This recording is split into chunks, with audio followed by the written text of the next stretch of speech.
I'm Neil Webb, the writer, co-writer, director of Double Booked, and I'm here with. Scott Reid, starring as Chad in the movie. And Ali Webb as Candace. So I guess we'll start off talking about the fact that this was never initially the opening of the movie. Actually, there's a bunch of things with this initial scene because do you guys remember I had temp music in when I first edited it? Yes. And it was the Lumineers song. Right, which fits so perfectly. Well. Yeah. Don't ever put temp music in anything because it'll never be the same. The first version you see will always be the right version. This song this song worked out really well.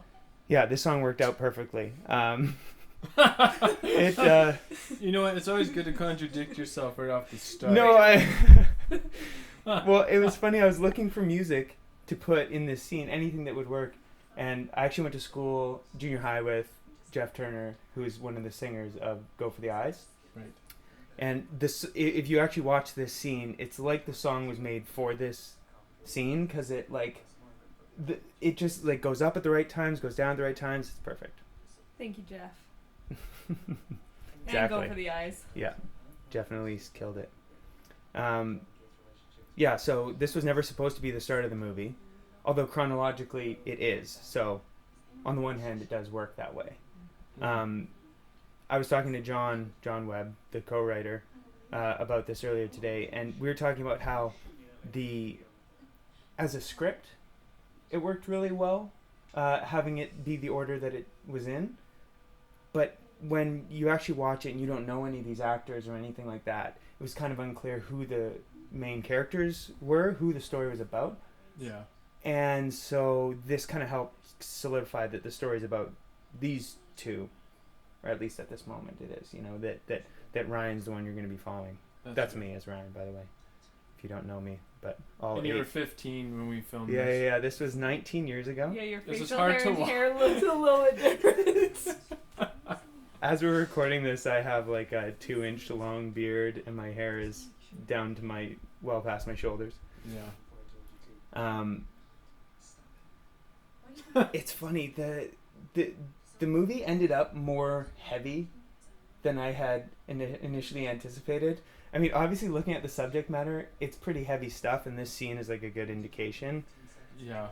And another thing about this scene that really sticks out is that nobody initially, not nobody, but I really didn't want to hit people over the head aggressively with stuff about molestation and stuff like that. But there was always some people being like, so what happened? Was he... Right, what was the first part? Was he abused too? I think it's important to set the tone of that early. Yes. So then it's oh, okay, I see what I'm kind of getting into here. Right.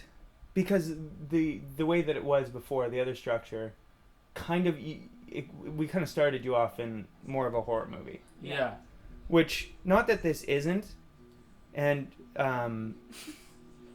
John hates that part. Why? Because I think it's so good. I thought that was so cute. It's so good, but he doesn't like how his body is. He didn't like how his arms are crossed there. Oh. But I always thought, knowing John, that's exactly how he would flirt with somebody, you know? Sure.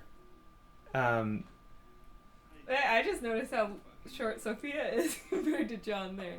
So gosh, cute. yeah, she is. She's really short, and he's a giant.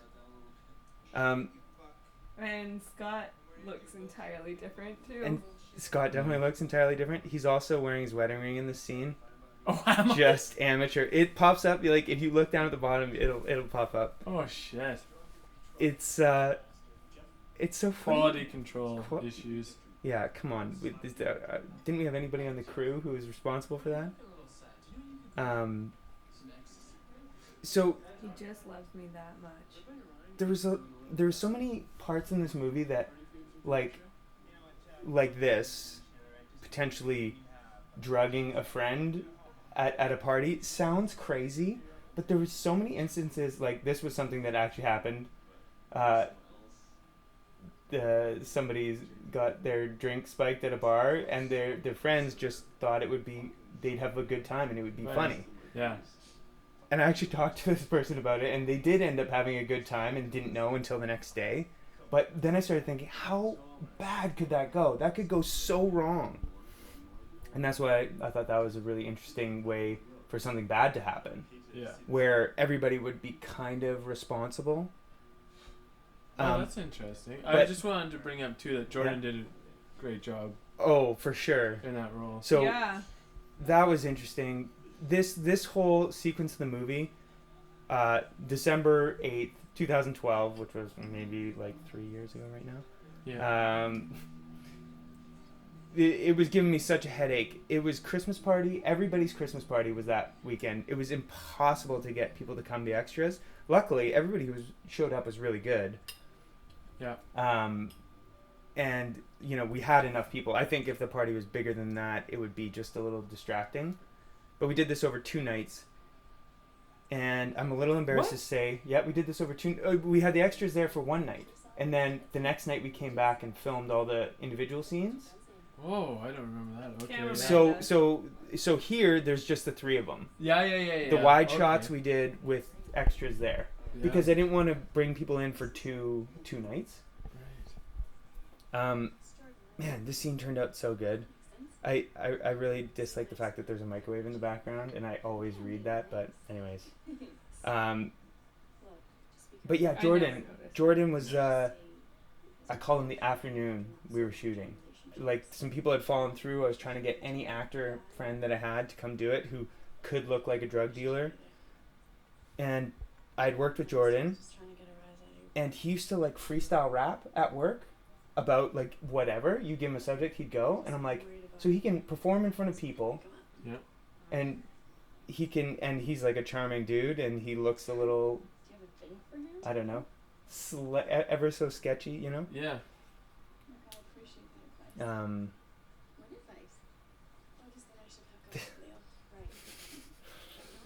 And I also want to really make sure that it was clear about the cup, the smiley face cup, but I think everybody really notices that it's in her hand there.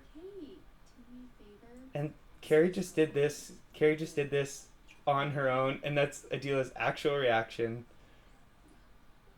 And she just went with it. That was good. Yeah, really. Pretty sure I was trying not to laugh behind I camera. think we were all laughing behind the Yeah. camera. They did well. Man, so watching Sophia does so many small little things that are like so good, and she can't be too obvious here, but she's giving away some good information, like family. You can't even trust family there, right? Which is like foreshadowing what she says to Steve. Right. But yeah, so this was not supposed to take place. This was all cut up later on in the movie, but it ended up just being a prologue instead, because it actually did give a good intro to all the characters, the actual event, and then the only thing that it leaves you with is that you don't know what happened to Alex. Right.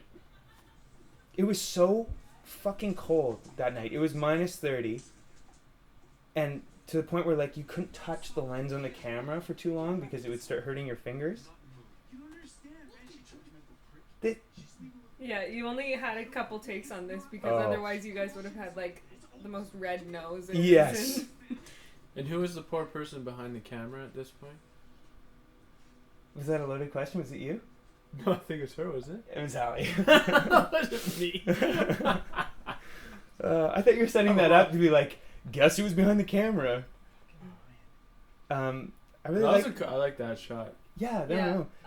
I love this scene, like the lighting and everything. Yeah. Oh, good. That's good to hear. I actually set up a test shot with my mom sitting in the car to see how it would look, and I'm like, oh, it actually looks really good. Did you ever consider casting her? Yeah, just about. Get Just the about, whole family. replace John. Yeah. Yeah. I don't know But if it's we would have just- had the same vibe here. I could picture it. Yeah. Marie would have killed it. It's funny. It's just a big fluorescent light sitting right in front of the windshield. Didn't it break this day too? No, it broke right after we finished the last shot in the one with Jason and Sophia later on. Does that green lens flare distracting to anybody? No. Okay, because I It hardly even seems see like it it's anymore. like almost like an artistic supposed to be there thing. Right. Yeah. I'm also laying in the back of the truck right now. Oh yeah, you were like, I couldn't hear what was going on because I'm outside the window filming here, and making sure pulling focus. Oh, that's a lovely focus pull right there. If you do say so yourself. It was though. Yeah. It was quite nice. No, but like I was basically just hoping that that it was sounding good because it looked good, like from what I can see, and the performances were really good. Really, really good. Yeah. I love this. I know they were both a bit like almost nervous about this scene. Just to make sure that everything got across that needed to. Because there's a lot that needs to get across, and like you have to feel a bit bad for Leo. You have to feel bad enough for Leo, but also think that he's a bit of a bad guy. But he has to get all of those words in right there. Don't be ridiculous. I'll take you home. And like luckily, and you know, based on her previous relationship with guys, of course she'd react like that. But it had to get out that he this always scares was a good me. guy. Oh, he peeled out of there, and it was icy. Gotta love Calgary. It was so cold, yeah. All these exteriors. I remember Sophia came back to Mom and Dad's house, and they were like, get her some like hot tea or some soup or something. Poor girl. And then so after that night, John and I, incidentally, like these outdoor shots turned out really good. I always wish we had more establishing shots. There were, like, even though we were out there all the time getting new establishing shots, there was never enough. There was never enough of stuff like this. Right. I was always struggling to find enough. And here we are for interrogation number 1. That was so quick. I hope people get that it's like kind of an interrogation. I feel like they will, but yeah. See, like I burned every cabin shot in that little. That's montage. all. You had 4? No, I think I had like 6 altogether. Because you were out there a lot. A lot, yeah. Didn't a lot of them But end these up are all having good. different weather and everything though too? Like, true. Yeah. Like, cause it incidentally, that point where we're doing this montage, John picked up the giant snowshoe. He wanted it in the cut so bad because he just picks it up off the fireplace. Oh, Anyways. God. Oh wow. And this was important. I pretty much just trusted John to pick out a good Speedo. Yeah. Because we were in Vegas one time, and one of our friends just showed up in a bright orange Speedo and was just the most confident guy. I always thought it was. It always stuck with me. Scott pulled out the guns. Scott pulled out the guns. Pretty sure everybody was actually drinking here.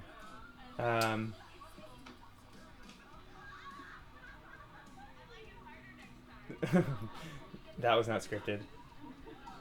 I think there was a lot of unscripted gems in here. And for the most part, everybody kept their labels away. Yeah. Except for Miller Ill there. See, my unbroken chest. Maybe could have done a few push-ups before this shirtless scene there, Neil. I guess so. The sun always helps too. Bit of time in a tanning bed. Oh, John, this was the second last day of shooting, and John was basically watching what he ate the entire week. Right. Because he knew he had to be, ready it was for that. kind of important that, and then I'd cut this for a long time and then put it back in. Sorry, what? You cut what? I'd cut this whole section out for a while. Yes, right. Okay, yeah. With the commentary? Yeah. Yeah. See, but this scene became okay again. Like, I took it out for pace before. But with the prologue in, it actually helped to like it didn't feel so rushed to get to action because we'd already gone through that action. This was also the scene that we used to audition Jordan. Oh yes, which was a good time and ended up being at Starbucks, this audition. Although she came in for Brittany, right? Yeah. And then Sophia was really close on Jordan too, and we ended up having to kind of keep in mind a whole bunch of options because of who was going to be cast as what. Because at different points, John and me could have played Ryan, but that would have made different possibilities for the other characters.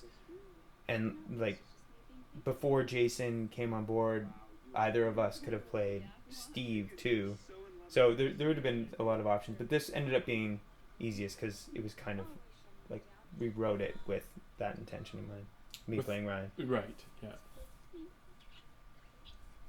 I don't know how well that joke. There's a lot of jokes that worked in my brain and on the page, but I don't know how well that comes across. I think it does Oh yeah. in that scene, because I was just loving old 50s movies when the girls are like no, and then they just give in. But then anyways. No, I think it works. Ode to Brando. Did you have other jokes for that scene? Like when you were writing this, was that? No, I don't know why that was in my brain. Yeah, no, that was it. But What were you there was watching just at that time? I was like just like on the waterfront and stuff like that. That's such a great shot. Here's Fun our fact. horror movie moment. Yeah. Nick. Oh, Nick, yes, his cameo. Nick, our overall sound man, who is amazing, basically did sound and everything. Oh, that was Carrie's little addition to take John's mouth guard or his what are those called? Night guards? Night guard. Night guard. Yeah. Always love that. Yeah, that's a great scene. And then this is one of my favorite ad libs when he goes to put his arm around her and she's like, "Don't." So good. That was a big oneer. Yeah, that was a cool shot. Cause wasn't there a mirror above the bed too, or something? There's a mirror, in the bed frame, which kind of See you, Nick. yeah. Yeah. And No, that worked really well. and it's just the one little light out in the hall there. Worked out well. So that was actually sorry, I just got distracted here. That was supposed to be Steve, because Steve has like an obsession with Kate, like a kind of like sexual obsession with Kate that kind of goes through the whole movie, like when he pins her up against the wall later. So that's just him being a creep. Stalker Steve. I drank a lot of coffee. So where's Steve at this point? Oh, So they've he came been in last the night? house. Yeah, Okay. they were chilling in the house. Now he's just I out in never the really car. thought about that until right now. Yeah. Actually, I never really thought about where was Candace last night too. Then just Oh yeah, no, they were just chilling in the car Okay. or nearby. They rented the cabin next door. No. money bags. Just waiting for the right time. Makes sense. Yeah. Yeah. And this is so good. Yeah. I love the shot Especially of the whole looking cabin. up at the cabin. It's so like symmetrical too. I mean, the cabin's not symmetrical, but you know what I mean. Peppermint tea she's smoking. Took us a while to figure out what for her to What smoke. concoction was gonna work? And that scene was cut down a little bit too. It's amazing. What we ended up writing ended up being more of like an actor's guide than an actual screenplay. Like we wanted to make sure that all the actors understood very clearly why their characters were doing certain things or whatever. So we had some Jordan Ryan backstory in that scene, but the point of the two scenes is that they have chemistry, right? And there's a connection in spite of what was going on in the prologue with Alex or whatever.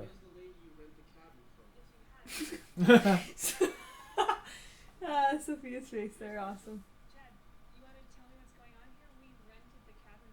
Gosh. Never ever will I write anything with this many characters if I have to film it. Yeah, did you have a set goal of how many characters you wanted, or did you have a No, certain well, I wish I thought I thought the one location was going to be enough to limit everything, but it wasn't. You definitely have to limit the characters. But once I had these characters in my head, you know, John and I thought about cutting one of them, but they all serve a purpose. Right. They all have Yeah. very realized arcs through the movie. So it was just too tough to cut them out because I'm like Brittany's characteristics can't be put onto Jordan and they can't be put onto Kate. Like there's three different characters, very different. Yeah. And you know, like I'm sure if a team of producers, if this was a bigger budget, would have just been like, no, let's just combine some of this stuff. But you know, my strong-headedness just made it a bit of a challenge as we were filming. And another fun fact, the entire cast was only here for, incidentally, I love that shot, just, you know, as the slow move up, and it just gives a bit more perspective of the house. But also, I talked to people that didn't know that those two rooms are connected, the kitchen and that. Mm-hmm. But that's not really clear to some people. Oh. Anyways, all That's 10 tough characters. when you're there, like, Yeah, you because know we it. know it so well. Like, that goes down to that, which connects to the kitchen. Good point.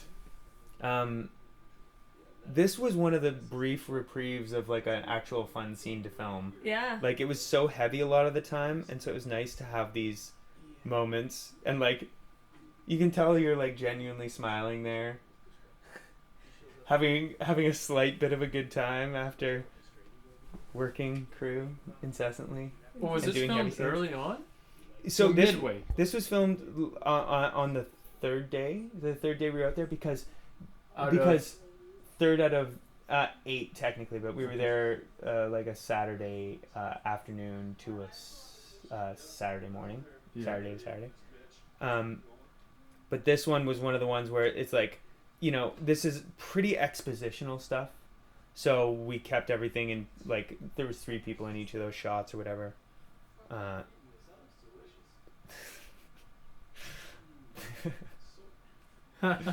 Joey's cracking me I'm up. so little there. Just a kid. You guys both look super young. Cut out the bear part, which was always tough, but yeah, we had a bear come visit. I'll get back into that later.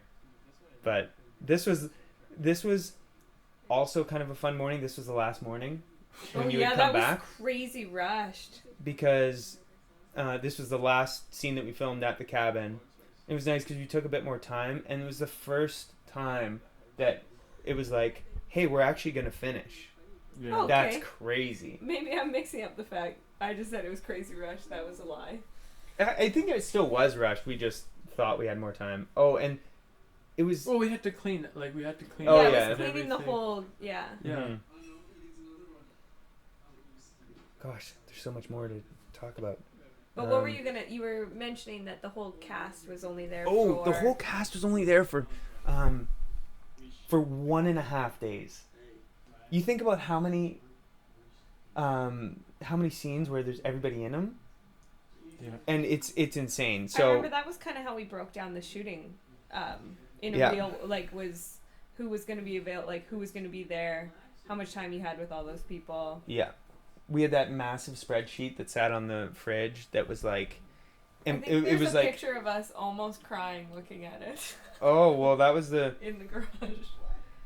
It's a great picture that John took where it was the darkest point. I was sure we weren't going to get it done, but then luckily you were able to come back Mm-hmm. because you had to leave 4 days in, but Jason could only get there on the 3rd day in. Yeah. So you and Sophia had to go back on day 4. He got there on day 3 at like noon. You guys had to leave at day 4 at like 7. Yeah.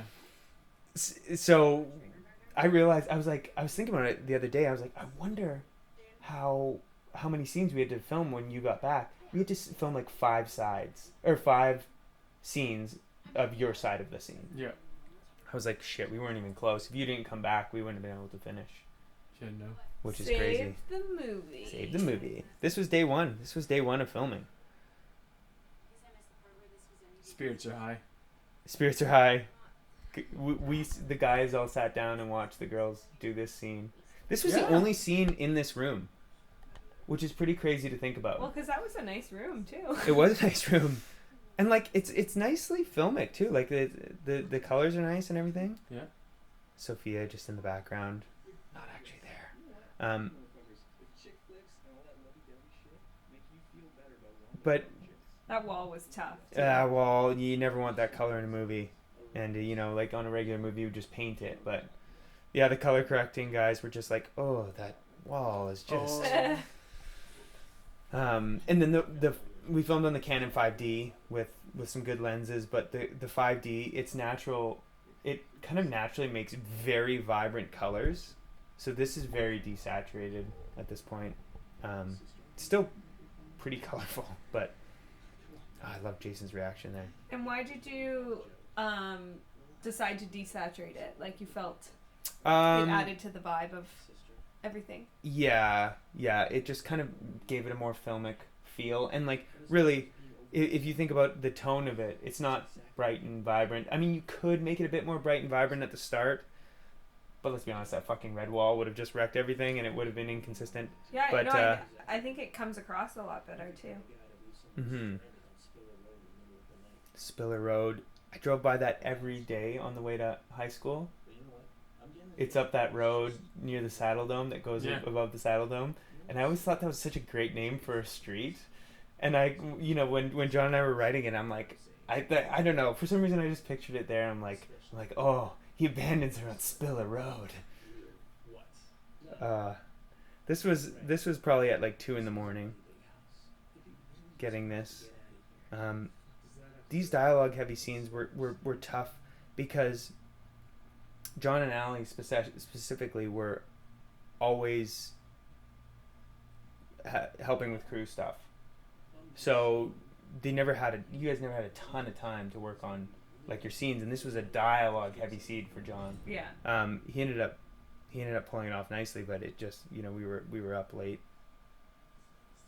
Gosh, creepy shots just left, right, and center. Oh, and we're into the garage. I'm trapped. Into the cellar. Which, what a great room too. Oh my gosh, yeah. It was like a garage that was now a storage area. Yeah, just like a mud room. Empty. Yeah. No windows. Which Like is so stark, yeah. With like firewood back there and a bunch of junk. Gosh, Sophia has some great looks in this. Just creepy. Like I'll never know how if the twist works for people, but you look back, it's so like creepy, and like she's just, ooh. Those hits always worked out nicely. We worked on those angles for quite a while. Mm-hmm. Now I'm pretty sure that I know the answer. What? Sorry, Scott's actually not there. We had to kind of splice him in and out of this scene because he wasn't there when we filmed this part. Sorry, go ahead. Oh, I was just gonna say, what movies kind of inspired you and John, I guess, in the writing to have twists? Oh, right there? Yeah, no, in the wide shot. We got you in the wide, and then I got your coverage separately. Oh, those? Oh, really? Yeah. But when we did the part with John and Jay, I remember that. Boom. That gunshot really sounded good. It did. Do you remember how bad it sounded initially before the effect came in? Yeah. So bad.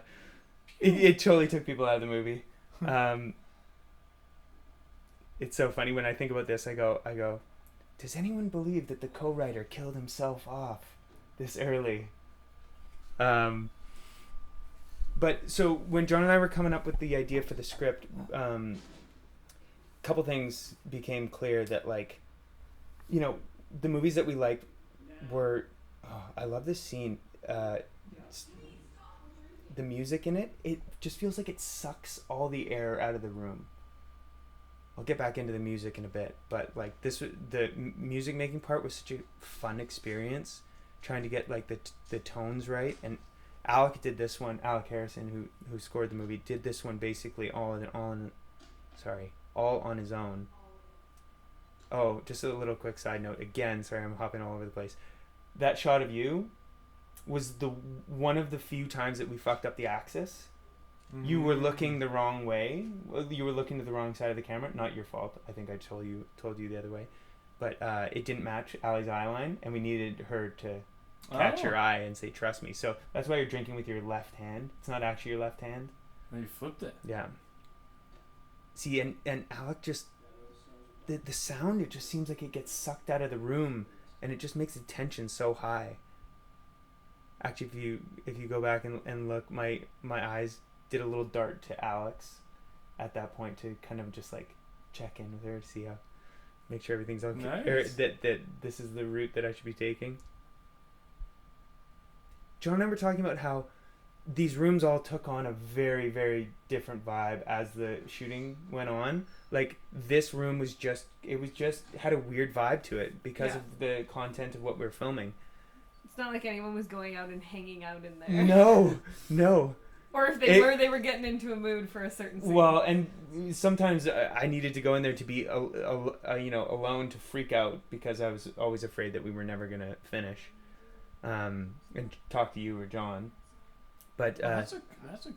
Yeah. Yeah, I did remember every once in a while to race out and grab some. Yeah. Never had enough at dusk or whatever. Gosh, these are all important expositional points, and I even cut out a bunch, and this is our, like you were saying, Al, what movies inspired us to have twists and stuff, like, we're children of 90s movies, and that's when the big twists start to happen. Your Kaiser Soze twists, your Fight Club, your M. Night Shyamalan. Yeah, M. Night Shyamalan. So, like, this was a debate that went back and forth between John and I, whether to have her be dead or not, because or whether to have the audience know whether she's dead or not, because we always had her quote unquote haunting Ryan or like being there, but John thought it was a good like visual metaphor for him struggling between like his guilt that he feels over Alex, but also she's kind of like, he feels hopeful because of her in a way, because she kind of plays the devil and the angel on his shoulder, being hopeful when he's not hopeful, and bringing him back down in a like guilty way when he is. It's a terrible explanation. Super terrible. We're just letting you talk. Yeah. Talk through it. Yeah. And this was one of the horror movie moments. Yeah. And I mean, we always focused on just kind of creepy, off-putting feel as opposed to like actual like make you jump moments. We always like those in movies. It also helps for the poster. Yeah. Yeah. Very true. And this is more... Hey, Rodriguez focused on that during his filming. True. Making sure he gets true. his poster. Gotta get your poster. Good point. This is one line that I would change. Like, this was, again, one of those, like, making sure actors knew, like, had his master's degree in chemistry. I would just say, why would we trust this psycho who's whatever, right? Like, you just don't need that little detail. Yeah. Anyways. So yeah, we're children of 90s movies, so we don't like anything to be linear, and we like some twists in the movies. That's what I was going to say at the start. It's hard for you to have anything chronologically. Yeah. And I think we probably made it more chronological than it initially was. But yeah, we were coming up with, like, I went through a big phase of really loving horror movies, and like the setup. Oh yeah, you guys are really funny in this scene. Yeah, let us laugh at ourselves here. you guys did improv a lot. Yeah, that was fun improving. And especially at the end, but I didn't have coverage. I had most of his funny lines on your coverage. That's because he just kept going at one point, I remember. Yeah. No, it was fun. And if you listen, I do use the audio on a lot of that stuff underneath. Oh, you weren't there on that shot. Oh, right. Yeah. You vaguely hear at the end where I'm like, Chad, don't be creepy. Yeah. Creepy Chad. Because you just kept, you were like, I love you. Yeah, I love you. I miss you. I really like this scene. Yeah, it's a good interaction between these two. Mm-hmm. It is cool. Especially because it's interesting to see, like, these two interact, for example. Yeah. Like, they're not necessarily, I mean... Yeah, I think it's the only time. Ryan and Steve have, obviously, a relationship. Like... Just as a quick thing, here's another horror movie moment.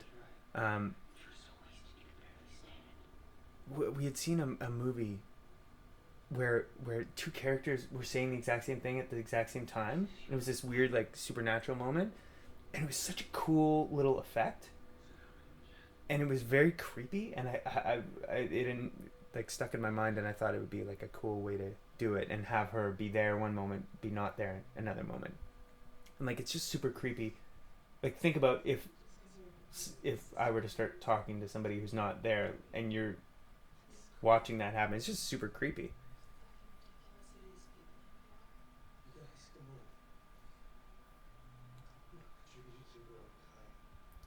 This was good to have you guys behind the camera on this. Because you guys were amazing focus. Oh, I was so nervous about focus at this point. But this was, you guys got me to do 2 takes back to back. And this was the second take. Like the first one was pretty on the nose, but this one was like just a better take. It had just a lot more to it, but you guys kept it rolling. Well, it's interesting starting your scene from where you end it. Like where you ended your first take and then just being like, from hey, that just go point. again. Yeah, and it made it very interesting. It's a great shot, this one. Yeah, no, it turned out really well. And I like I like the girls on that side of the board. Like it's just this oddly symmetrical situation as well. The other thing too is like you commented on John and Allie not having time to practice. Mm-hmm. Yeah. Well, yourself included in there. Like I remember you prepping for that one. It was like you knew the lines, but you weren't quite there. Yeah, it took me a little bit. But I always it ended up not taking too long because I was always such a basket case during the shoot because I was so tired, not sleeping. Basically 3 hours a night. And all I had to think about was, hey, I'm, taking up a week of everybody's time and this isn't going to work out. That'd be all it would take to crack. It is an interesting tactic, having people out on location for a week and letting them feel basically being away. Isolated. Well, to serve the story. It was very interesting how it ended up being like an art imitating life thing because, the idea is that there's a group of people who are being subjected to sleep deprivation all cooped up in the same spot. Hey, that sounds like our filming experience. Which mine was a little bit different because I was always filming, but like I feel like there was some time. Sorry, I was laughing at you talking, not the movie. Yeah. These montage scenes were fun so to film. Good. Yeah. Yeah. And then these. I love that. Everyone looking up at the camera. That was another. Very Fight Clubby. Yeah. What? I'm not influenced by Fight Club at all. Poor John. If you actually look, like this is supposed to be like their camera footage or whatever that we never really explained. They always have headphones on. They're looking at stuff. There's no real need to explain it. No. Poor John is standing, holding the tripod up at the ceiling with the wide angle lens on. Hey, he had that Speedo shot today. Yeah. He's fine. Yeah, this was his workout. We hadn't filmed that yet. Also, the light with that one light bulb, that's all we use for lighting. Like this room was constructed for this shot, or for this. I mean, the lawnmower, everything's so suspect in there. There's a vacuum. Just brilliant set deck. Yeah. Totally not on purpose. Like almost all of that was ad-libbed. And that was just like Carrie and Leanne. They just kind of went off and were like, they were just crazy. It's great. Yeah. They were losing it. Leanne always threw in like really kind of like dirty ad-libs like that. I know some guys were into some kinky shit, but that's fucked up. Implying she's been tied up before. Right. It wasn't written. She added that. Good ad-lib. But all that I feel like the laundry room. The laundry room had a similar vibe to this garage. It was just like a spot where heavy shit was going on. But yeah, the light and brightness of it. Just such stark contrast. Yeah. Like, whereas, either lit by one light bulb in the garage, and then this was just, like, really overlit with fluorescence. That was me, hoping everything was going to turn out. Yeah. Ryan? I'm actually sleeping there. Yeah. That was the only sleep I got. Just out of it. Fast. Oh. But because we were filming on the 5D, which doesn't like I didn't have any stabilization on it because of the lenses we were using, because we were using like a 50mm prime lens. So I wanted to have it locked down most of the time because the shaking when you go handheld on a 5D is just like very obvious, and it's like really like that micro shake, not the good shake. Mm-hmm. So it's locked down most of the time, but then when we do those kind of frenetic shots, it just added like such a good contrast because it's locked down most of the time. Like it's always on a tripod except when like very action type stuff happens. And it's a good way to kind of break up the momentum. Yeah.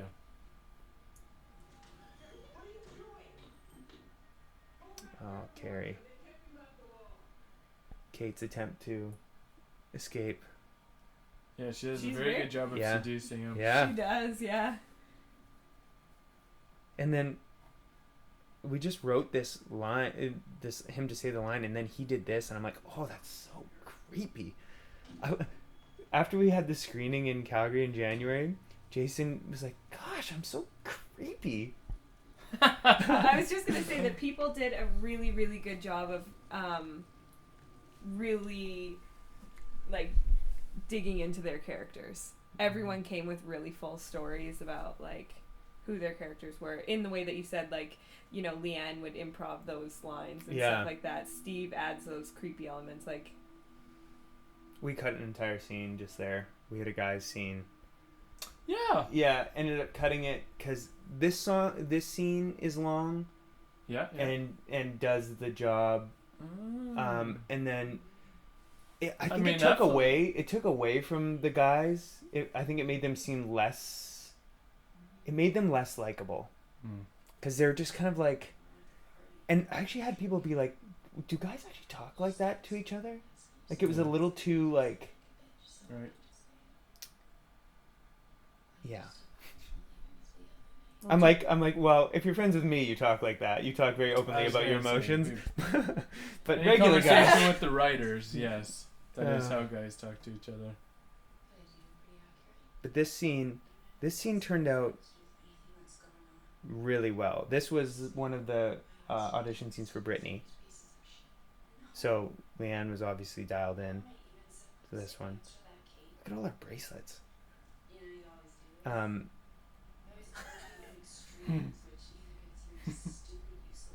But yeah, this one just turned out really well and ended up being one of my favorite scenes.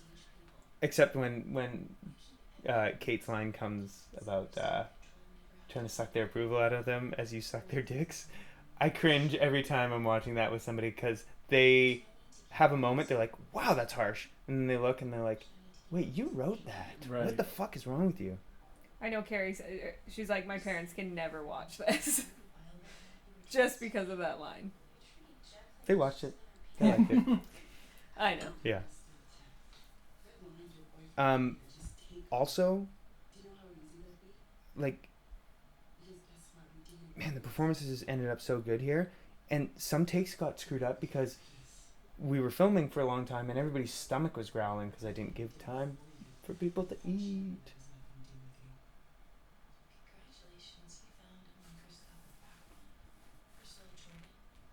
I ended up cutting a little bit off the end of the scene just because people were always like, man, it's such a good scene.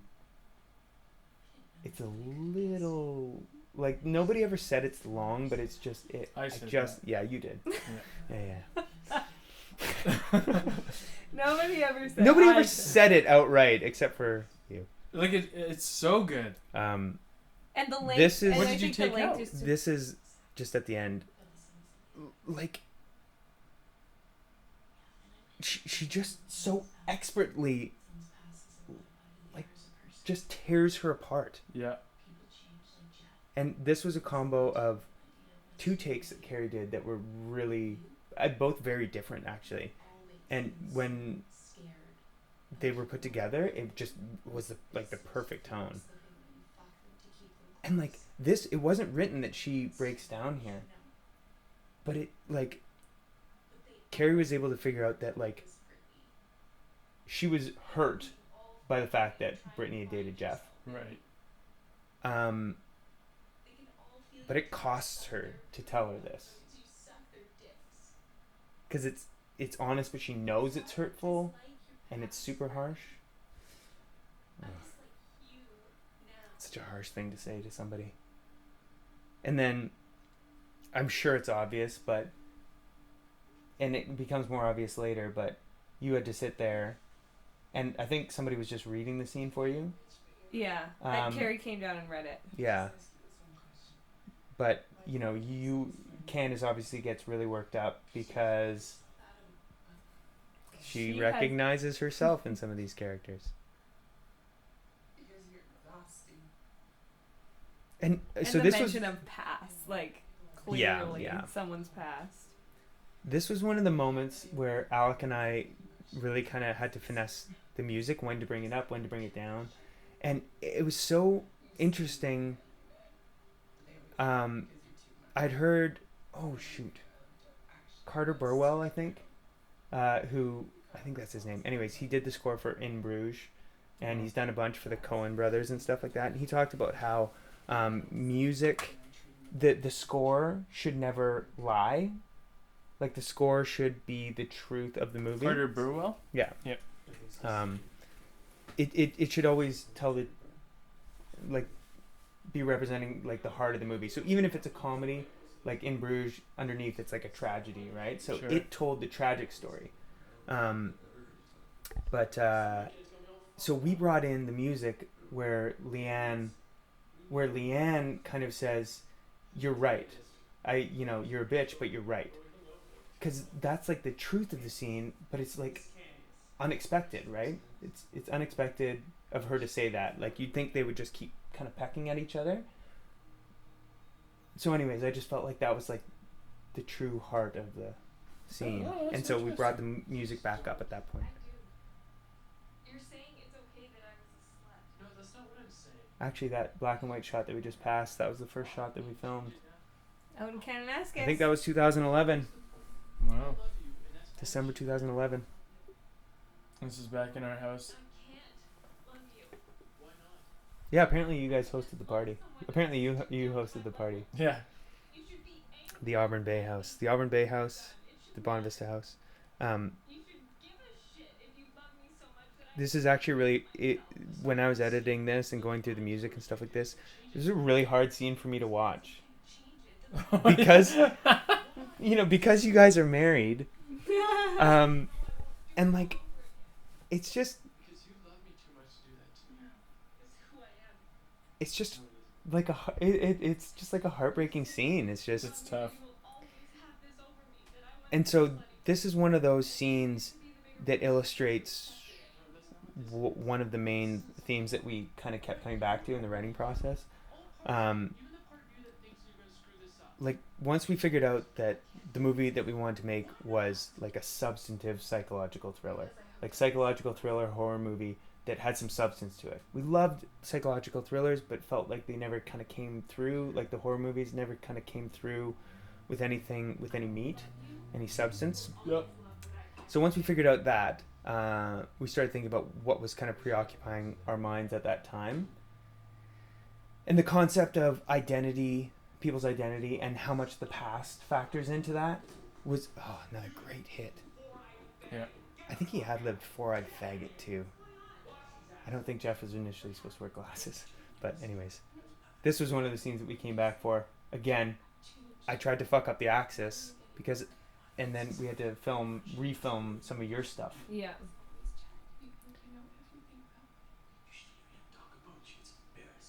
But talking about identity, you were thinking a lot about... Yeah, identity and how people deal with the past is such a major factor in the formation of people's identity. And in your mid-20s, which all these people are, it kind of like, that's when your identity really starts to solidify. You're out on your own for the first time. You're not in school. You're not involved in teams, for the most part. So I cut some stuff out there. This scene kept getting cut and cut, not because of performance, but because he's all hot and he's got the gun. You'd never be able to say as much. Talking. Yeah.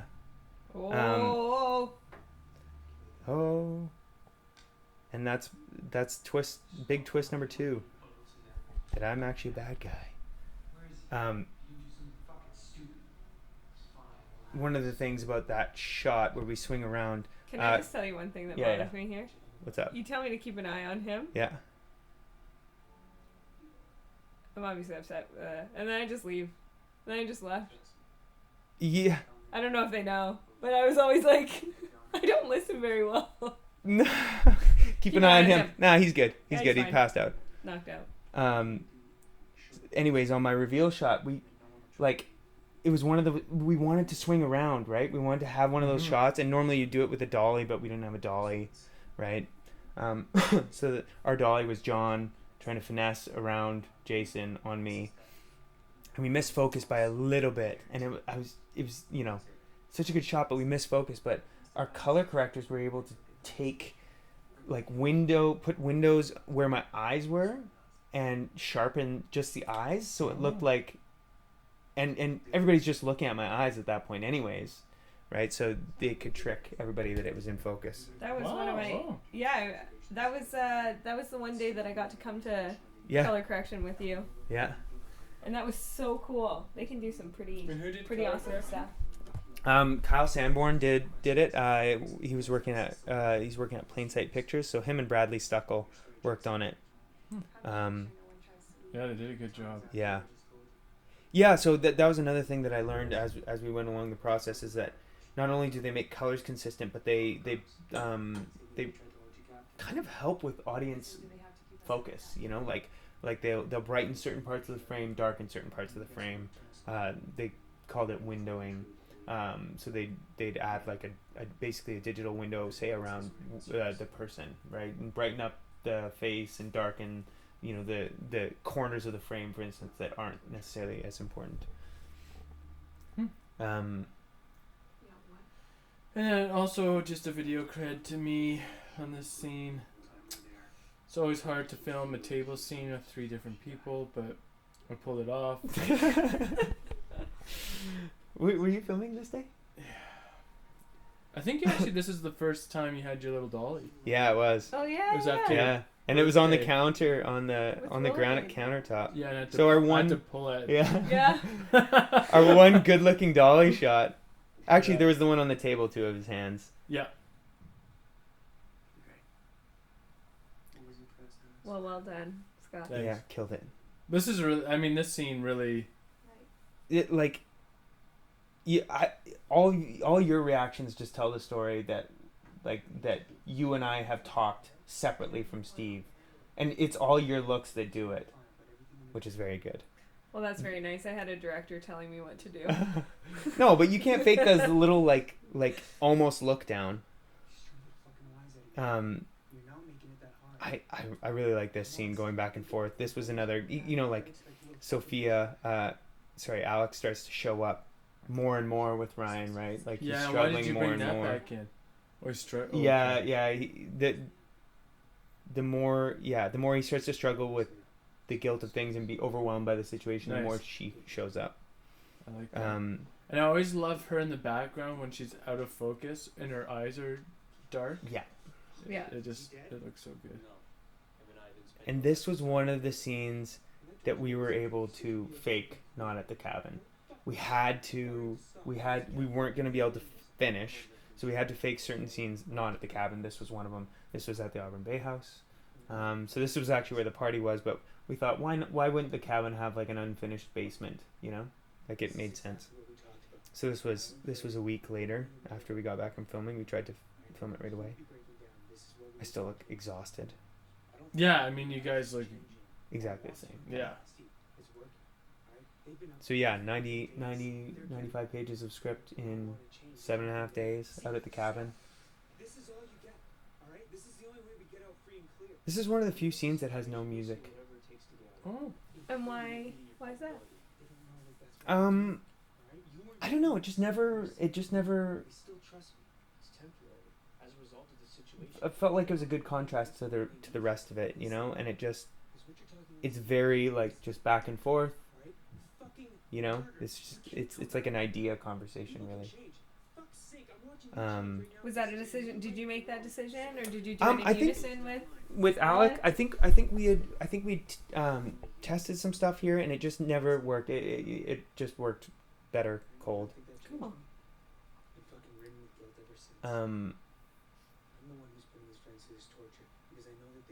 So yeah, guilt was the other kind of theme that I kept seeing, and how much of an effect it has on people's behavior, and how pervasive it can be, and how ultimately destructive it can be as a force in your life if not dealt with properly. So the movie's about dealing with what you need to deal with, basically, and how most people will do everything possible to avoid dealing with what they actually need to deal with, right?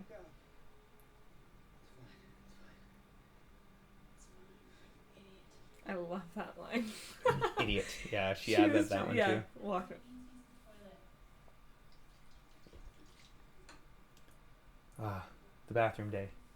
We did these 3 bathroom scenes all back to back to back. Gotta say, that was quite the cool gun to hold too. Yeah. It's the Beretta 9mm pellet gun. We just threw some tape over the gun hole. There's a couple of shots. There's a shot in the next scene where Carrie's holding it that I would have stayed on longer, but you could see that it wasn't that it was taped over, so I had to cut quickly.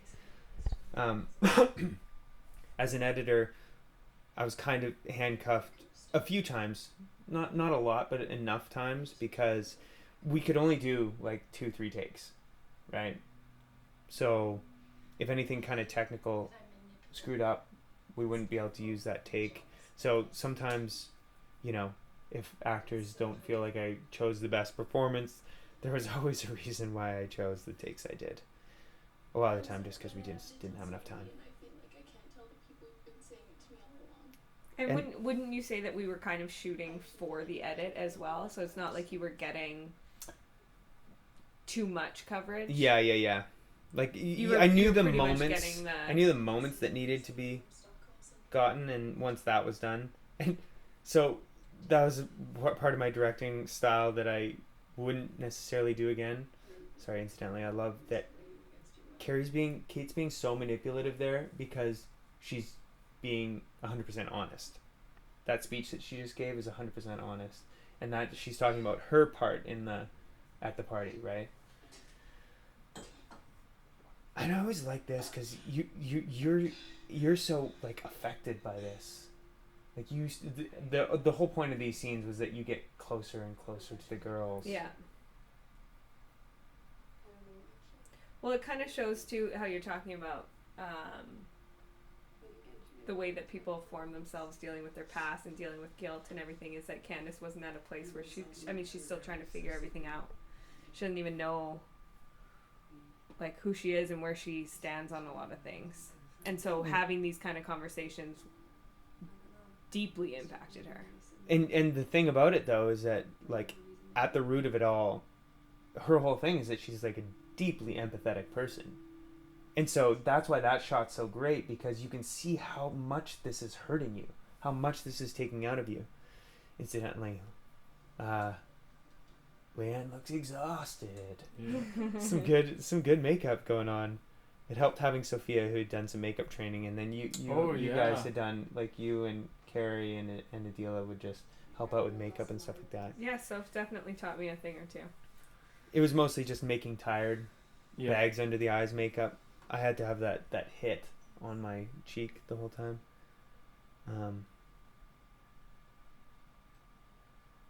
Shit, what was I talking about? I like this mirror shot. I pull focus to the other side of you once you start to once you have second thoughts about things, or once she gets to you. That's when I pull focus to the mirror.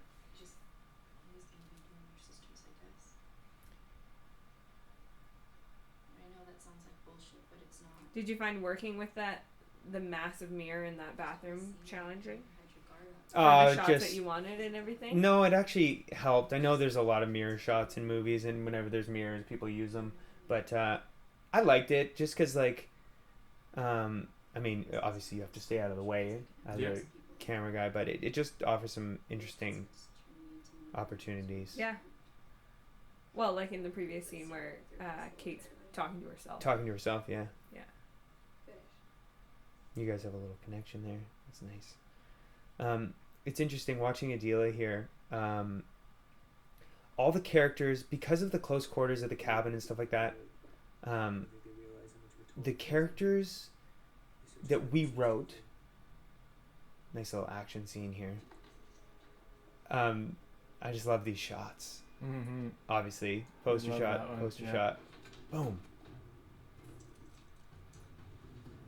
And then Alec wrote the score like an action movie here. I You know, like like that. bum, bum, bum, bum, bum, bum, bum.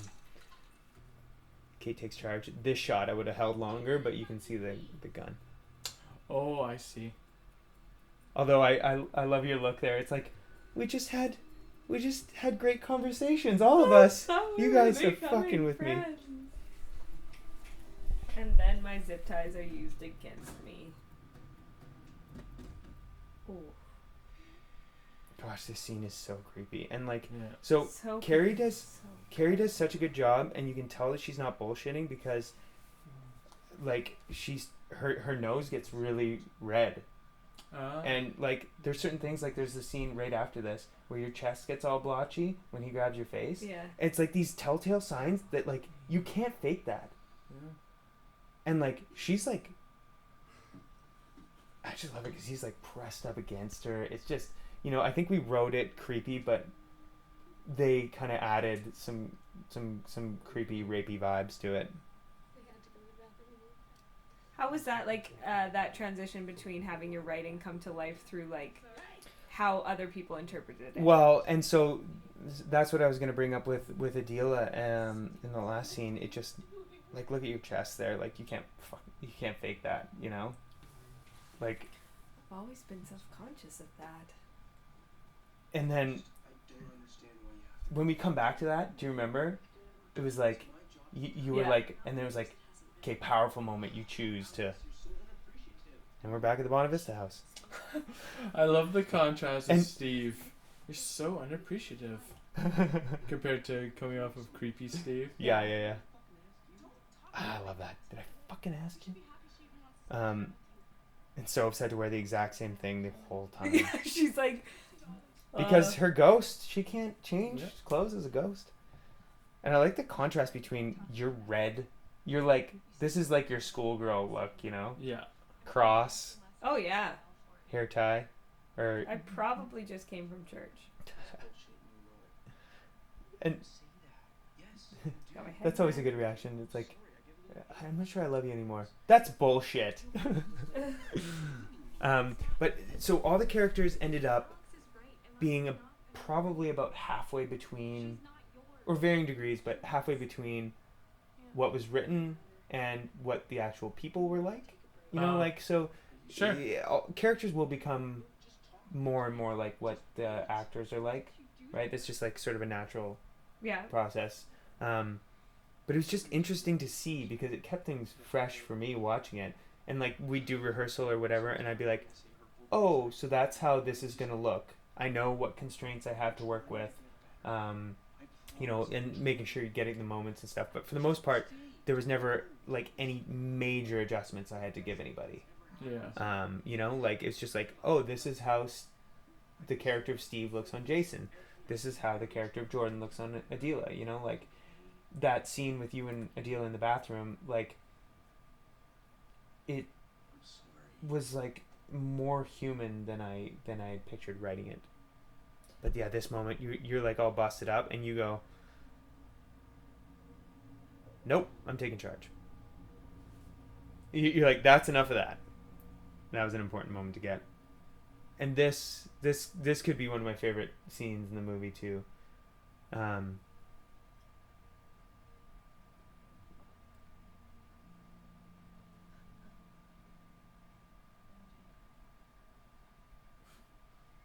And I love the idea of sleep deprivation as a form of torture, because if anybody has experienced guilt or like not wanting to deal with something, you can do a whole bunch of stuff through the course of the day. You can watch things. You can drink, smoke, do things, whatever. But when you lay down at night and it's just you, like that's when that part of your brain turns on and goes da, da, da, da, da, da, da, like starts chatting to you. I love this scene. This is Ryan just starting to lose it, and Sophia does such a good job of just being like his voice of massive doubt, and you can't tell, like those reactions aren't actually happening, like you like looking up at Ryan. It just like makes it look like they're so suspicious, and that may or may not be actually happening, right? But that's what Ryan sees. That is a very big if. You think Jordan's ever gonna want to see it again? And she's totally the voice of reason in that case, because it's like, did he even think about how his friends were going to react once they found out that he was involved? Like, right. there's so much about this that like that's what I mean about guilt. It makes you do like crazy things. Oh, there you go, Scott. This was the audition scene for me, for Jeff. Yeah, For you. Nailed it.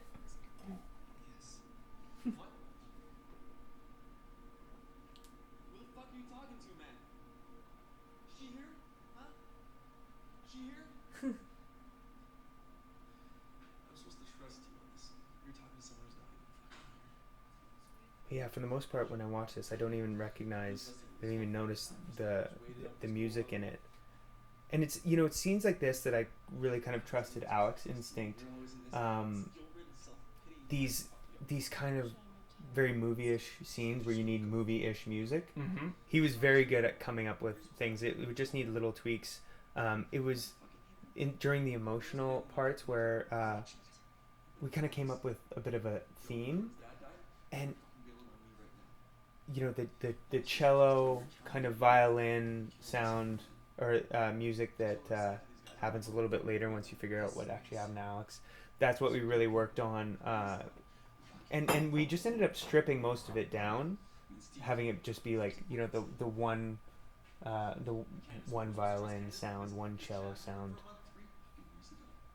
Wow. This scene, all the stuff that like. This was one that I'd have to go back and look at the script, because I feel like this is one of those ones that, does this actually give too much away? It was one of those ones that was written very specifically, but I wasn't really super conscious of whether we were getting it word for word. But this would have been one of those ones where a script supervisor, a proper script supervisor, would have been really nice. Oh, there's Allie, the action star. Wielding that gun, hair in the face. Yeah. And your filming was very focused on the second half of the week. Oh, I remember that. We did a lot of these. You can see how tired I look. This was early in the morning. We did, I don't know, 3 of these kitchen scenes back to back to back. Yeah. And oh yeah, this was when the bear showed up. Oh yeah, And, poor John. It's like his big like emotional scene, and you're so distracted. He was telling me that like the card ran out, or a battery ran out right in the middle of like his moment in this scene, and then the bear showed up, and we're just like, John, keep the emotion up, keep the emotion up, keep the emotion up. Ugh. But yeah, bear showed up on set. I can't remember exactly how it was, but somebody broke the script, didn't say what they were supposed to.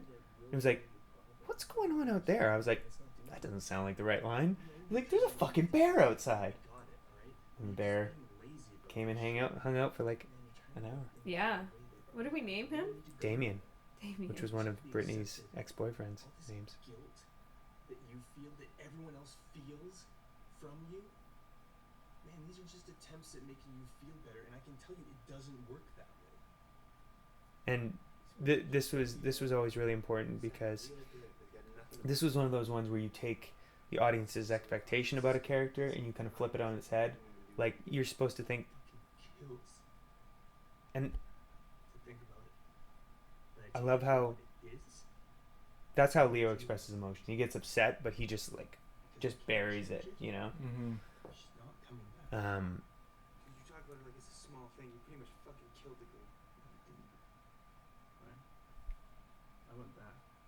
Still gonna be but yeah, you take audience expectation. Oh yeah, there's no extras behind us at that moment. There's no extras here. Right? Oh, okay, There's yes, I voices remember and that. stuff like that.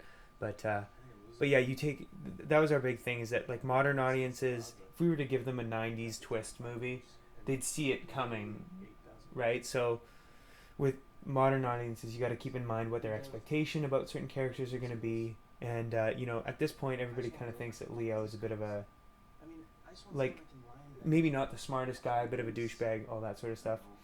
But having him be like the total voice of reason in that last scene with him and me is like very anti-expectation, and the fact that he's not getting wasted during this scene, Mm-hmm. because that's one of the things that in Steve's mind, he thought that Leo got wasted and tried to come on to her, maybe even try to Hook up with her. hook up with her in a forceful way, right? So you take those expectations and you're like, no, I'm not drinking. Oh shit, Leo is a good guy, and he just tells Ryan basically that he's being all guilty trying to be a good guy, but he's actually just being a bit of a lazy asshole.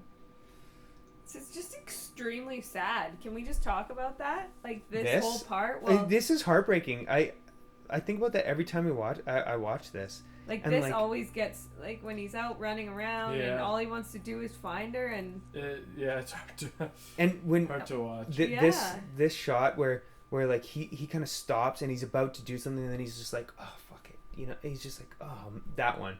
He's going, It's great cuts though. it is.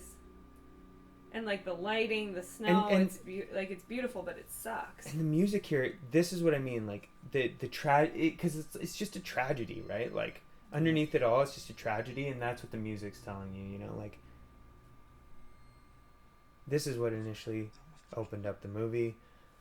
It's like ice fog after we did the interrogation scene. We came home. John was at the Buena Vista house, and just grabbed him that night and pulled him out, and we did some running around. And then, later on when we filmed some of the Sophia stuff, we filmed the rest of it, the stuff that we were just talking about, him running around looking for her. And it was like midnight, 1 a.m. and we were running around Buena Vista, right? Like me following him with a camera, and there's a guy in the window of one of the bi-level houses who looked like he was about to call the cops on us, like just wondering what was going on. And it reminded me of when we filmed Railed Up and Red. I know, that's And what just it was came to just mind. down the street. It was just down the street, and another bi-level guy threatening to call the police. Get out of here, you crazy kid. Yeah, what are you doing filming? These girls were exactly like me, and I kept thinking what I've done. You don't think if Steve doesn't think this is work, he would. Good little sound effect. Yeah, there. that's great. Yeah. Sound design. Those guys at 6 Degrees did a great job. Like, there's a couple shots in the movie where like we didn't like the sound just was it was just a little bit fucked up, and they were able to just work some magic on it and add some sound effects for sounds. I like this shot. It's a very eerie point of view. Mm-hmm. And Steve manipulative in like this weird parental way, Yeah. It's not romantic at all. It's just like No. weird. Ryan, wake up. Keep your eyes open. Come on, wake up. It's fine, idiot. Non-chronological. Back to this. I hope people follow. This is a week later because John wasn't available last time. Sophia's not here anymore. It was really weird having John in our basement for a week tied up. You have to trust me on your knees. This was our one visual effects shot. What are you gonna do, Steve? Marcus Hardy. Boom. Gunshot. And Love if it. you slow it down, you can see the empty shell come out. Yeah? Yeah. Very cool. John does a really good job of selling the stakes of this scene. Like, we filmed it a week later. It was, you know, like, you gotta get right back into it, and you believe that he's, yeah.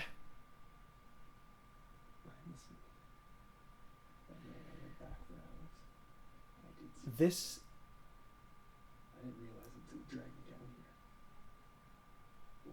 this reveal, it works, but we never really explain how he recognized the car. It's just, you know, like, you see it earlier. I hope that's pretty evident. I don't, that was never a thing Okay. that caught my attention. Yeah. I just always wonder, like, because I always hate it when there's anything kind of unmotivated or that isn't explained. So that was one of our main things that we tried to do with writing the script, that we'd have every answer to every question that somebody could possibly have. And of course, you wrote this in Three Girls Holding Your Neck. Oh, yeah. Yeah. Actually, Leanne's other hand is on my, no, I'm just kidding. Right.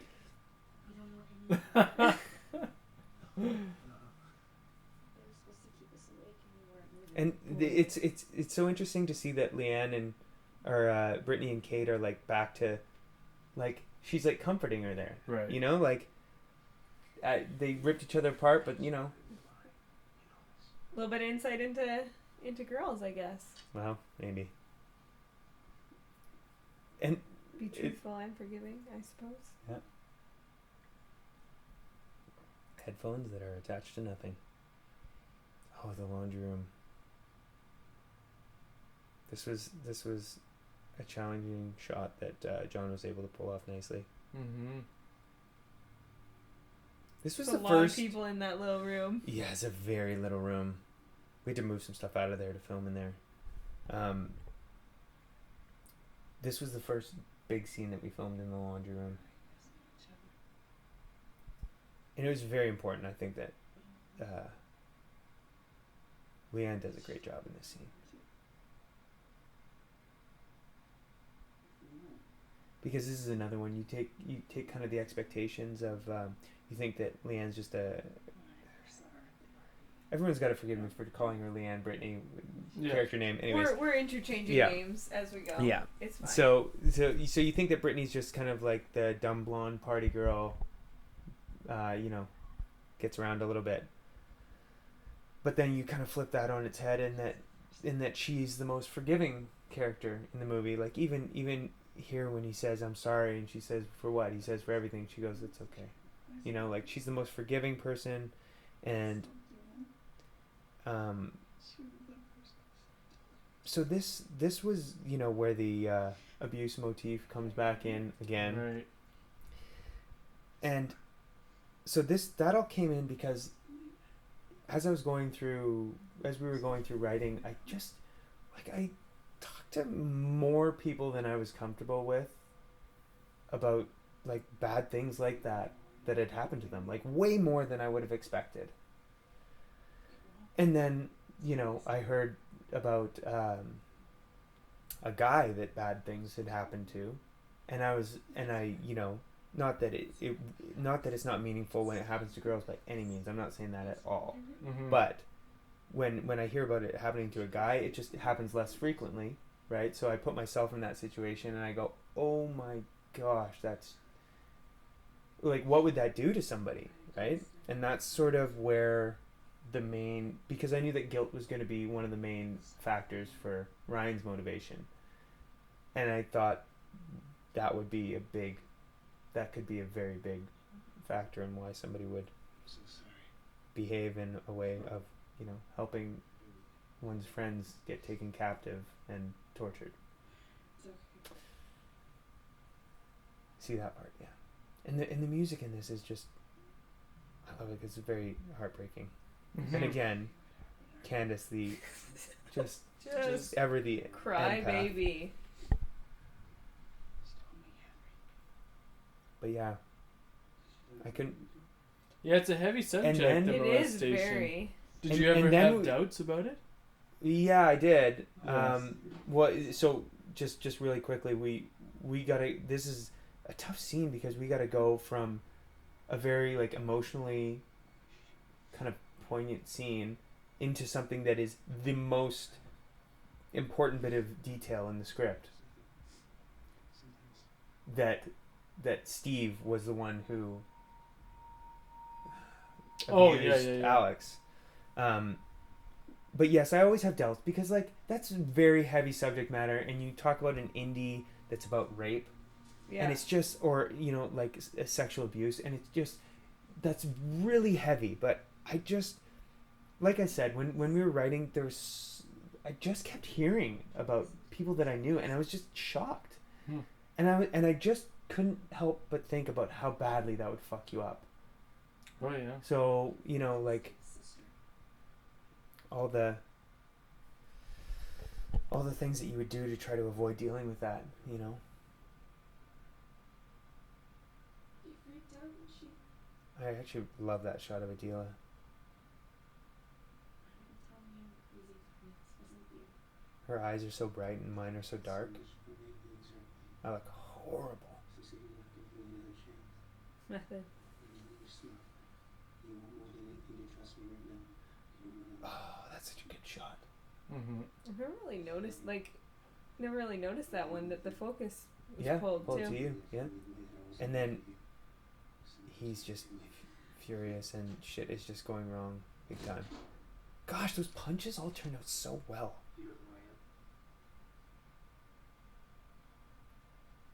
You'll notice that I like. Look how good your hair and beard look there. I love This shot always confused the hell out of me because I thought there was another person. Oh, because the mirror. I always loved scenes that started with, "Do you know who I am?" Love it.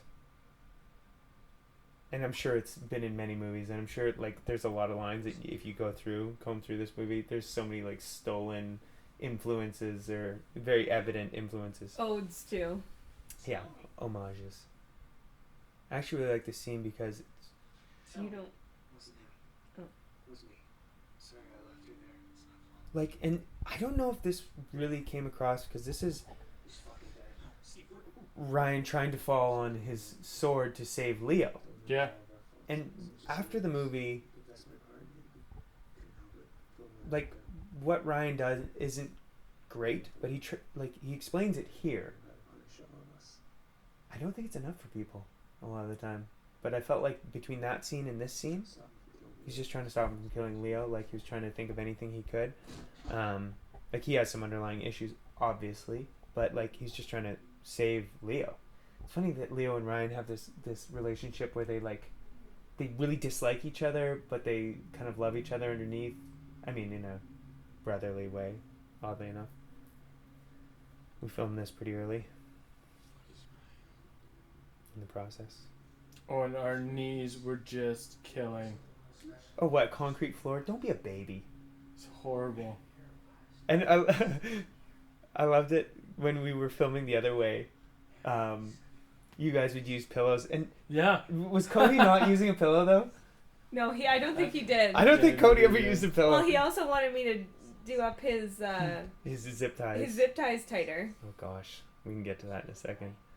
But this is such a great This was part of the movie, like the way that you structured the movie. Yeah. To have this defining scene, everyone together.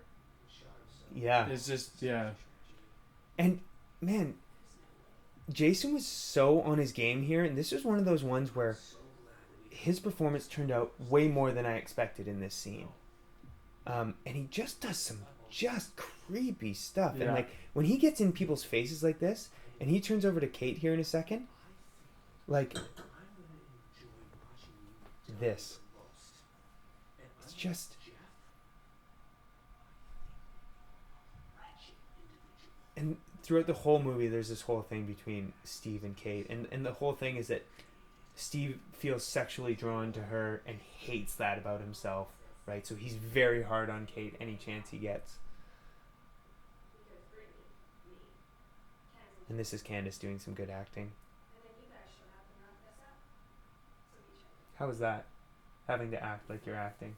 It was fun. Steve, he's untouched, and One of the things that I like, first time he left you up, would it? going back to a way earlier scene. Oh, wait. Won't be the first time, would it? It won't be your last. This is one of those ones where if you go back and watch it the second, third time, As the war inside.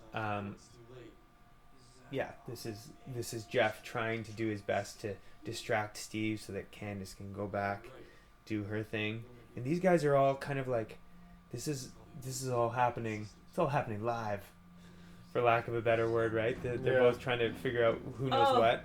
Oh, Cody actually went. Cody actually smoked his head. His head. He's wearing actual zip ties, and that's my action star moment. Trying to explain this in reverse. Cody, not tied up, hits his head again. Her changing to different stuff in the needle. Pulp Fiction moment. That was always a bit of a challenge, editing wise, trying to make sure that information got across. I think it does, but. And John looks horrible there. Get down on your fucking knees.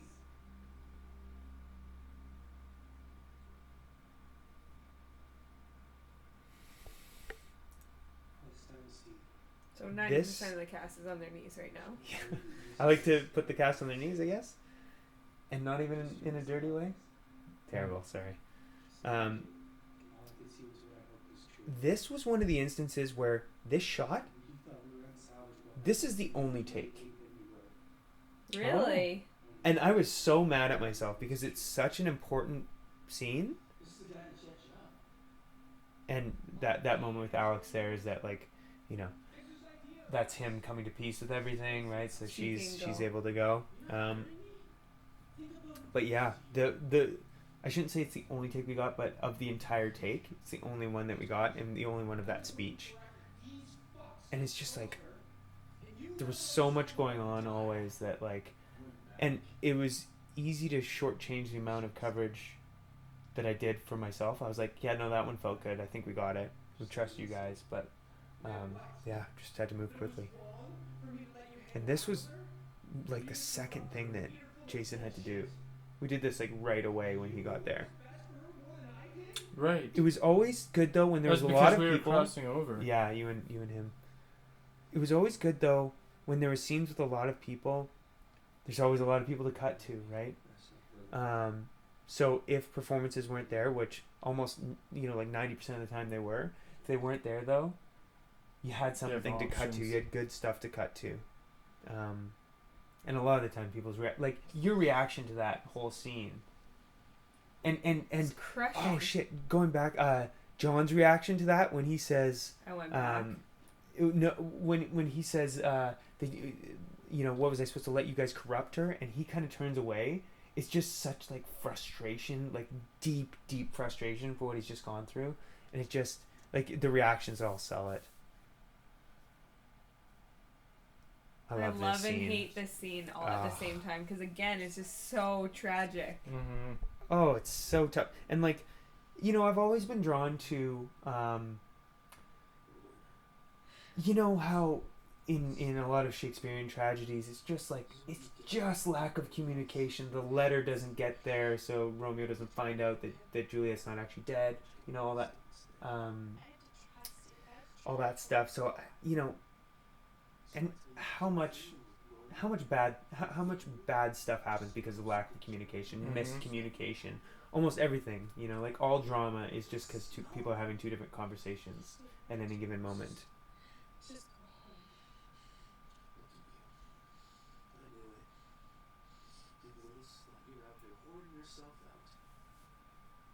Oh. Her reaction's so good, she just can't take it anymore. And as soon as we finished this, the light broke. Oh, in this scene? Yeah. Wow. As soon as we finished the close-ups. I love that. Oh, he just did that. This is so crushing, this part. Like, Sophia's so good here. And like, it's like... Oh, and this was another thing. We were just filming this in the neighborhood at like 8 p.m. And she's having to scream, and she did great. She just went all out.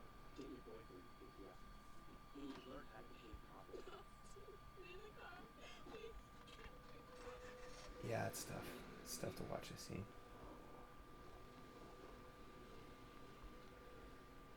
And what people who don't live in Canada might not understand, that if you had a drink full of drugs that your body's not used to, along with other drinks. Oh, spoiler road. Unsent message. No. And if you were to fall asleep outside in the middle of winter in Calgary, you would die. Yeah. Yeah. And I don't know if that's necessarily that evident if you don't live in Canada. Oh, yeah. You know? No, good point. It happens. Yeah. Yeah. And This was never about happiness. This was always about fixing things and getting right for you. one of the things that is kind of cool is that my shirt and Steve's shirt are the same color. I know I bring that up. Did I bring that up already? No, I just Yeah. noticed it. Yeah, so, you I know. remember when your shirt changes as it goes, right, until you're at this point, and you guys are the same? Or Yeah, so at the party scene, I'm wearing a gray shirt, and then, you know, we're on the same team here. That was a bit of a challenge, that shot. Making him be able to commit suicide and have everybody else far away to not be able to do it. And there was, I love this. This was supposed to be a lovely fall day, but the weather just didn't work out. It was actually raining in October. But it works way better like this. I don't know what I was thinking. You write things because it's supposed to be when times were good between you guys. But this is just so indicative of what your entire relationship is like. Right. That he would take her to go sit on a park bench in the fall in the rain, you know. And it fits the mood after Yeah. what just happened. yeah, if it had been bright and sunny, it just wouldn't have worked. Yeah. This was always really important because, and he just comes off. It just comes off so sad and like, I don't want to say pathetic, but something like that, you know, because vulnerable? like this is vulnerable. Because this is his main. This is Steve's main motivation, is that he's having doubts in the religion that he has, that he's been following for years. He's having doubts in that God exists. And he's been trying to live this righteous, upright life. And, you know, he sees everybody else not living that way. And so he's going to take things into his own hands just in case there is no God. That's such a great look. Just death glare.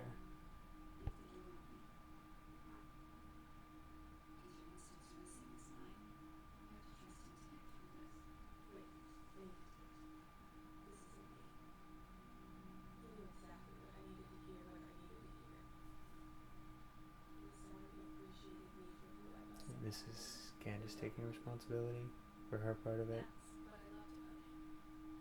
But I'm not this person, and he's not that person anymore. It's not his fault, it's mine. This is my It's tough to wrap up 10 characters Yeah. kind of arcs. But that was always really important.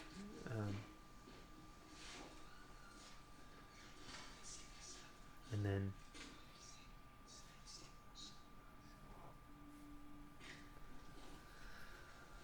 our third twist, that Jeff was involved. I'm still Gosh, you auditioning. Oh, just Chad. wrecked that It's scene. an audition. The casting though, like like I said, so much of the experience was just being so panic stricken that we weren't going to get it done. Everything just kind of like fell into place. So like we did our casting 2 weeks before we were out at the cabin, and we asked people to take a week off from their life. Yeah. You know, for something that might not work. And so we did Cody's casting in Starbucks on 4th Street in Calgary. Same with Adela, because Adela auditioned for Brittany, but we wanted to bring her back to see kind of like how the chemistry was between her and I, to see how it would work with her playing Jordan, and she did a great job. Yeah. Which gave us the confidence to put Sophia in the part of Alex, who, as we were finishing up writing, I started picturing her because I was in an acting class with her at the time. But yeah, and then Jason helped set up that casting session that we got everybody except Cody from. Yeah. And then we had a reading like a week Yeah. before At, at our house. yeah. Yeah. Read through the whole thing. Yeah. That was So fun. that was our first introduction to everybody. And that was it. You know, one of the things that I was talking to John about was that we had Sophs there the whole night, and that's the only shot we used her for. And she looks impressed. And this is like the perfect song again. Go for the eyes. It sums up the whole movie. What are you gonna do when the lights come on? I don't know. Yeah, right. Oh, James Frankson, that sneaky bastard. right. Unit production manager, love it. I wanted this to look professional, so James Frankson, director of photography, who's a combination of John, myself, and Allie. Yeah, so those are my middle names.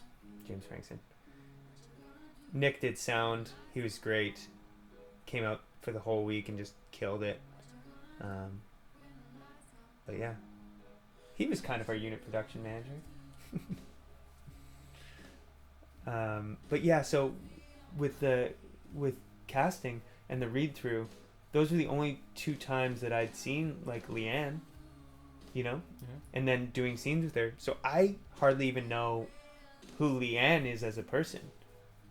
You know, I know Leanne through small talk, and then I know her interpretation of Brittany. Mm-hmm. You know, definitely an interesting experience out at the cabin. Crazy that it all worked out. It just kept being good. So I kept having to put more time and effort into it. I know it's been 3 years, but it's been a discovery period of how best the thing should come together. And sometimes you need some time away to get some perspective, to make sure that it's how it should be. And I feel like it's in its proper form right now. And it only took 3.5 years plus writing. So it only took 5 years to make this happen. It's crazy to think that it actually worked though. Thanks, guys. Oh, thanks. Thanks, That Neil. was fun. Yeah. And then the song just works perfectly to end it. Yeah, it fits. Thanks to Perfect everybody timing. who was involved.